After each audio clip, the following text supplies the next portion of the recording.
Kraus Gaiden Hosenka, chapter 35, pelajaran dari seorang pria yang lebih muda. Industri Kurosaki kini hanya menyisakan Kageyama seorang, maka Buta ingin mengakhirinya dengan duel antara mereka. Buta meminta Kageyama mengikutinya, meski awalnya Kageyama tak suka diperintah seorang junior, namun ia terpaksa mengikutinya. Mereka berdua kini berjalan melintasi orang-orang Kurosaki yang sudah dikalahkan. Bos Kurosaki hampir tak percaya semuanya terkapar seperti sampah yang berserakan. Saat itu masih ada seseorang yang berdiri dan meminta maaf pada Kageyama karena mereka kalah dari pasukan Botak Hosen. Pria yang melaporkan itu takut ketika melihat sosok Buta. Sementara Kageyama yang mendengarnya merasa terhina karena pasukannya bisa kalah dari para freshman Hosen. Ia penasaran dengan rencana yang dilakukan Buta hingga bisa menghancurkan seluruh bawahannya. Buta tak menggunakan cara apapun, ia justru menyayangkan reaksi Kageyama yang sama sekali tak memiliki kepedulian pada rekan-rekannya yang sudah berjuang untuknya. Buta menyoroti Kageyama sebagai pemimpin yang tak bertanya pada kondisi mereka, berterima kasih, atau mengatakan akan membalaskan dendam untuk mereka. Buta menunjukkan sikap yang baik bagi seorang pemimpin, yang mana harus memikirkan hal itu lebih dulu. Menurut Buta, Kageyama hanya memperhatikan orang-orang yang mempunyai kekuatan besar seperti dirinya atau Daigo, dan menyepelekan orang seperti Yahagi dan Itokon. Karena Kageyama meremehkan orang yang tak bisa bertarung, menganggap mereka hanyalah sampah. Lalu, Buta membeberkan apa yang sudah Itokon dan Yahagi lakukan. Mereka mencatat jadwal dan tindakan anak-anak Kurosaki dalam sebulan terakhir untuk membantu Buta, dan ditambah bantuan dari orang yang telah Kageyama buang. Denjiro, dia membantu Hosen memisahkan pengawal dari para petinggi Kurosaki. Kageyama terkejut mendengar perkataan Buta. Buta tahu bos Kurosaki tak akan mempedulikan orang semacam itu. Kageyama hanya mengawasi orang-orang yang menurutnya kuat, meski setiap orang memiliki kelebihannya masing-masing. Maka kali ini Buta yang akan memberinya pelajaran tentang hal itu. Buta berkata demikian pada Kageyama yang tak lebih baik dari sampah. Kemudian mereka telah tiba di hutan, di mana mereka berdua bisa menyelesaikan permasalahan mereka. Kageyama di sini terkejut ketika melihat ada 5 orang petinggi Hosen sudah menunggu. Masa, Gamera, Susumu, Maru, dan Daigo telah menunggu kedatangan mereka berdua. Masa menyambut Buta dengan penuh semangat. Gamera yang meminta Buta cepat menyelesaikannya karena ia dan Susumu harus kembali berlatih, dan Maru serta Daigo yang tak habis pikir mengapa pemeran utama selalu datang terlambat. Kageyama menduga mereka akan mengeroyoknya, tetapi Terakado Buta adalah pria sejati. Ia hanya meminta duel mereka diulang. Di saat yang bersamaan, Kageyama dibayangi pikiran para eksekutifnya yang dikalahkan. Namun, tatapan tajam para petinggi Hosen menunjukkan kebenarannya. Lalu Masa menyela, ia yang tak ikut terlibat pertarungan itu berhasil meratakan pasukan Kurosaki. Di sini, Kageyama terus bertanya-tanya kebenaran cerita itu. Ia belum mempercayainya mereka kalah oleh freshman yang bahkan beberapa bulan lalu masih SMP. Sedangkan Kurosaki memiliki militer 3 angkatan. Meski begitu, pada kenyataannya Hosen menyebar meneror mereka. Para petinggi juga bernasib serupa, lalu menjadi tertawaan sekolah lain. Kageyama memaki eksekutifnya sendiri. Lalu Kageyama hendak memakai trik kotornya sekali lagi. Ia memasukkan tangannya ke dalam saku celana. Buta melihatnya. Ia tahu Kageyama mengulur waktu agar bisa menyelipkan koin di tangannya. Kageyama kaget, triknya terbongkar. Lalu Buta menjelaskan kamera memberitahunya tentang itu, dan Buta mempersilahkan Kageyama memakai trik kotornya. Kageyama juga dipersilahkan untuk memukul lebih dulu. Ia merasa sangat percaya diri. Buat yang gak paham, Kageyama kalau bertarung selalu megang beberapa koin di tangannya, biar pukulannya dia terasa lebih sakit. Trik ini sering doi pakai kalau tarung, kayak pas lawan Buta kemarin. Kageyama dengan trik kotornya melayangkan pukulan. Sesuai perkataannya, Buta akan menerima serangan itu. Dan yap, pukulan itu tak berefek apa-apa padanya. Kageyama mengira Buta akan kesakitan setelah menerima pukulannya, tapi nyatanya tidak. Buta malah mencengkeram tangan Kageyama, memintanya menahan satu pukulannya. Buta juga bertanya tentang pencapaian Kageyama selama 3 tahun terakhir, yang bahkan itu bisa Hosen lakukan hanya dalam waktu 1 bulan. Cengkraman Buta membuat koin yang Kageyama pegang terjatuh. Bos Kurosaki tak menyangka pukulan yang bahkan bisa menjatuhkan Todojin tak berpengaruh pada Buta. Ia yang mulai panik, mencoba memeting Buta. Ia percaya diri ini akan mengakhirinya, namun malah Kageyama seperti memeting sebuah pohon besar yang kokoh. Bahkan Buta bisa lepas dengan mudah dari kuncian leher itu. Kageyama benar-benar panik. Ia mengambil kembali koinnya dan memukul Buta. Buta pun terjatuh, namun itu hampir tak ada rasanya. Buta menganggap itu hanya lelucon. Lalu, di tengah pertarungan itu, Rei muncul. Ia datang meminta maaf pada Kageyama. Kageyama terpaku. Semua rumor yang ia dengar nyata adanya. Meski egonya yang begitu tinggi, rupanya Bos Kurosaki masih memiliki seorang teman. Ia yang melihat Rei juga sudah dikalahkan, langsung menendang Buta. Kageyama menjadi begitu beringas, tertawa begitu keras, dan menjadi terlalu percaya diri, sudah menang dari Buta. Seketika, Kageyama terdiam saat Buta kembali bangun. Buta yang teringat terakhir kali ia dikalahkan dengan cara seperti itu, dan ia meminta pertarungan untuk dilanjutkan. Kageyama menjadi begitu emosi, melihat usaha yang ia kerahkan tak ada efeknya. Seketika ia membabi Buta. Berulang kali ia menendang Buta hingga membuat para petinggi Hosen yang lainnya menjadi was-was. Bahkan Rei, temannya sejak kecil, baru kali ini melihat Kageyama bertarung tanpa berpikir. Sampai akhirnya Kageyama kelelahan.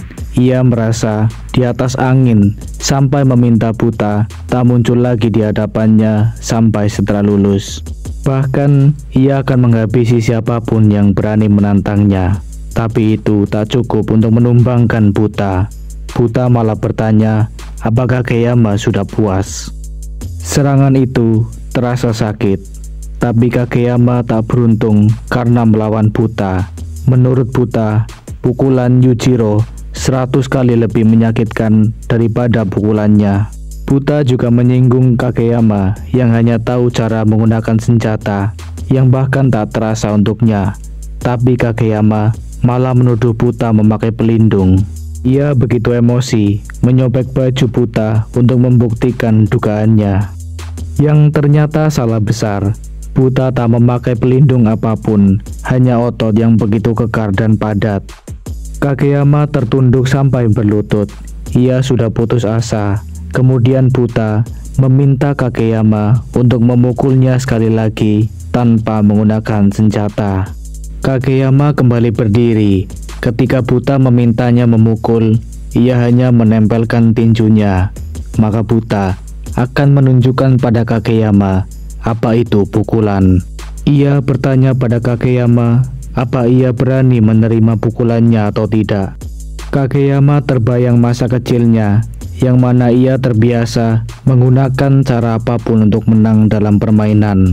Ia berpikir sudah terlambat untuk menjadi pria sejati. Ia selalu berpikir demikian dan merasa dirinya pria yang buruk. Kini Kageyama memutuskan untuk menerima pukulan Buta. Buta mengambil ancang-ancang yang tak biasa. Ia berniat mengerahkan seluruh kekuatannya untuk satu pukulan. Meski Rei memperingatkan Kageyama untuk menghindar, tapi Kageyama kini sudah menyadari dirinya tersesat dan mencoba untuk menjadi laki-laki sejati dengan menerima serangan Buta. Sebuah pukulan keras Buta mendarat di wajah Kageyama. Pukulan yang bahkan bisa menerbangkan Kageyama hingga beberapa meter. Semua yang ada di tempat itu tak menyangka pukulan dan kekuatan Buta jauh meningkat sekarang. Kageyama pun tumbang. Dengan susah payah, Rei menghampiri Kageyama. Hari itu, Akademi Hosen berhasil membalas dendam pada Kurosaki, yang mana itu adalah akhir dari musim panas. Chapter 36. Aku sangat senang bisa bertemu denganmu, Buta. Sejak hari terakhir musim panas, saat pertarungan dengan Kurosaki baru saja berakhir, Buta mendapatkan telepon dari Masa saat masa liburnya. Masa mengajaknya untuk pergi karena mereka telah lama tak bertemu, dan juga ia yang sendirian setelah keluarganya mengunjungi neneknya. Buta yang ditahan ayahnya karena tak bekerja mendapat bantuan dari Masa agar ia bisa keluar. Lalu Buta juga ingin mengajak anak-anak Hosen yang lain. Masa menelpon Susumu yang berada di dojonya. Lalu Susumu menelpon Gamera yang berlatih di rumah. Kemudian Gamera menelpon Daigo yang bekerja di toko anggur pamannya. Diperlihatkan Daigo yang sibuk membantu pamannya mengemasi anggur untuk dikirim. Daigo memberitahu pamannya, temannya mengajaknya bermain. Pamannya yang tahu Daigo tak punya teman dari kecil menjadi begitu senang. Lalu ia malah menyuruhnya bersenang-senang. Daigo lalu meminjam telepon pada pamannya. Pamannya merasa lega. Pada akhirnya, keponakannya itu berubah dan memiliki teman. Sementara Buta yang masih menunggu kedatangan teman-temannya sudah mulai bosan memegang sapu sendirian. Beberapa saat kemudian, ia dikejutkan dengan kedatangan anak-anak Hosen. Buta begitu senang banyak orang yang datang hari ini. Hosen baru saja sampai. Masa merasa itu idenya, tapi Gamera tak setuju mereka datang karena Buta. Lalu Maru yang bertanya pada Daigo mengapa mengajaknya, tapi Daigo tak tahu alasannya. Lalu tiba-tiba ayah Buta mengejutkan mereka semua. Kemunculannya yang tiba-tiba membuat semua orang kaget. Mereka tak menyangka ayahnya Buta selain tinggi dan besar, dia juga punya aura menakutkan. Ayahnya Buta adalah orang yang disiplin.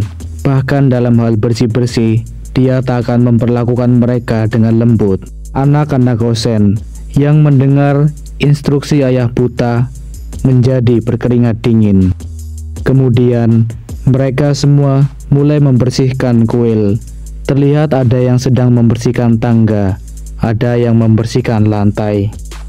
Terlihat juga Susumu dan Gamera yang membersihkan langit-langit dengan berisik. Meski Masa memperingatkan mereka apa yang terjadi jika berisik, tapi terlambat. Ayah Buta kembali menegur mereka yang tak bisa bersih-bersih dengan tenang. Sementara itu, di dalam toilet, Gamera dan Susumu yang baru saja dipukul ayah Buta terus menggerutu karena saat mereka membersihkan toilet, ada Buta yang sedang buang air besar. Beralih ke Daigo dan Maru yang saking sengit, mereka sampai berkompetisi dalam hal mengepel lantai. Yang mana pada akhirnya semua petinggi Hosen mendapat hukuman dari ayahnya Buta untuk membersihkan toilet. Namun meski begitu, terlihat kebahagiaan terpampang dari wajah mereka. Bahkan Maru tertawa begitu keras, hal yang tak biasa sampai Daigo mengatainya mulai gila. Tapi tidak, Maru justru merasa awalnya menjengkelkan melakukan pekerjaan rumah. Tapi setelah melakukan hal bodoh bersama, ia begitu senang. Ayah Buta memang sangar, tapi ia adalah orang yang baik. Anak-anak Hosen yang sudah menyelesaikan pekerjaan mereka diminta untuk mandi, dan ayahnya Buta sudah menyiapkan banyak makanan untuk mereka. Gamera, Masa, Buta, dan Susumu menjadi yang pertama masuk ke bak mandi, diikuti anak Hosen yang lain. Kini para botak Hosen sudah berendam di air panas, namun Daiko sedikit kesal karena mereka masuk tanpa membilasnya dulu. Ia yang mengajak Maru membilas, malah Maru ikut-ikutan melompat masuk. Meski mereka sangatlah berisik, di sisi lain, ayahnya Buta yang sedang masak merasa senang. Rumahnya ramai karena banyak orang. Setelah bekerja membersihkan kuil dan mandi, mereka pun makan bersama. Masa dan Gamera berkompetisi makan sebanyak-banyaknya. Kebetulan ayah Buta sudah memasak banyak makanan untuk mereka. Terlihat semua orang lahap menyantap jamuan itu, sampai-sampai ayah Buta tersenyum melihatnya. Namun, tak lupa mencuci piring setelah selesai makan. Setidaknya, itu cara mereka berterima kasih. Setelahnya mereka beristirahat, tapi bagi Susumu dan Gamera, tak ada waktu istirahat, mereka tetap berlatih. Malam ini, mereka semua berencana menginap. Ayah Buta memastikan mereka sudah meminta izin pada orang tua masing-masing. Namun ayah Buta menyadari ada yang salah dengan Maru saat ia menyebut orang tua. Maru pun diajak keluar oleh ayah Buta. Di teras, ayah Buta menanyakan situasi keluarga Maru. Di sini Maru tanpa ragu bercerita kondisinya yang ditelantarkan. Bahkan orang tuanya tak peduli apa Maru ada di rumah atau tidak. Lalu ayah Buta bercerita dulunya ia juga mengalami nasib serupa ketika tak pulang ke rumah selama seminggu. Kakeknya Buta menelantarkannya. Jadi ayah Buta berkata pada Maru, ia boleh datang kapanpun ia mau. Orang tua Buta yang sudah lama berpisah karena ibunya meninggal dan kini hanya hidup berdua dengan Buta, merasa senang karena sudah lama tempat itu sepi. Ayah Buta sudah menganggap mereka semua sebagai keluarga dan akan senang hati menyambut mereka. Tapi ia juga berpesan agar tak melupakan orang tua kandungnya. Lalu mereka berdua pun tertawa, pun dengan Buta yang mengintip. Anak-anak nakal Hosen yang sering merokok di tempat umum, yang memberontak aturan sosial, hanya dianggap sampah masyarakat. Pada malam itu, ayah Buta menyaksikan. Mereka semua tidur dengan nyenyak, ibarat anak yang baru lahir dari rahim ibunya, dan Maru yang merasakan cinta dari teman-temannya tertidur dengan wajah seperti orang yang paling bahagia di dunia. Semua anak-anak Hosen hari itu berpikir, aku sangat beruntung bertemu denganmu, Buta. Pada pagi harinya, mereka pun berpamitan karena harus pulang dan bersekolah. Kini ayah Buta teringat dengan istrinya. Ia yang telah membesarkan Buta menjadi pribadi yang dewasa dan juga baik. Meski penampilannya jahat, tapi Buta mewarisi kebaikan hati ibunya. Kemudian terlihat mereka yang sudah kembali ke sekolah, kini berada di aula judo. Mereka mulai terbayang kenangan indah masa kecil, bersenang-senang. Hanya Daiko yang berdiri di antara mereka. Lalu Gamera bertanya pada Buta tentang pertemuannya dengan Kageyama. Menurutnya, Kageyama kini telah berubah jadi pria sejati. Dia membicarakan banyak hal pada Buta. Bahkan kini Kageyama berencana menantang duel orang terkuat di kota, Uzura Daijin, sesuatu yang membuat semuanya kaget. Buta menjelaskan tujuan Kageyama yang menantang Daijin hanya untuk membuktikan dirinya sebagai pria sejati. Tak peduli ia menang atau kalah, ia tak akan menggunakan trik kotornya lagi. Daiko yang mendengar nama Daijin menjadi tertantang. Buta akan membawa Daiko ke hadapan Daijin. Sementara, menurut Buta, mungkin Kageyama sedang bertarung dengan Daijin sekarang. Tapi malah yang terjadi, Kageyama Subaru tumbang di hadapan Mamiya Asuka. Mamiya tak mengira pemimpin Kurosaki yang baru saja dihadapi Buta selemah itu. Ini juga menandai kekalahan Kageyama yang kedua secara beruntun.